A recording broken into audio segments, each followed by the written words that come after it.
انس رضی اللہ تعالی عنہ کے غلام نے آگ اور کھیت میں پانی نہ ہونے کی شکایت کی۔ حضرت انس رضی اللہ تعالی عنہ نے 2 رکعت نماز پڑھی اور غلام سے کہا کہ باہر جا کر دیکھو کیا آسمان سے بادل آیا؟ اس نے باہر دیکھ کر بتایا کہ بادل تو نہیں آیا، جس پر حضرت انس رضی اللہ تعالی عنہ نے دوبارہ تیسری اور چوتھی مرتبہ نماز پڑھ کر پھر غلام سے کہا کہ اب جا کر دیکھو۔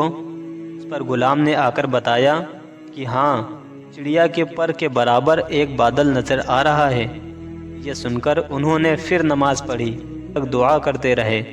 پھر غلام نے بتایا کہ خوب بارش ہو رہی ہے، تو آپ نے اسے اپنا گھوڑا دے کر کہا کہ جا دیکھ کر آ کہاں تک بارش ہوئی۔ وہ گیا اور واپس آ کر اس نے بتایا کہ اپنے باغ اور کھیت کے علاوہ کہیں بارش نہیں ہوئی۔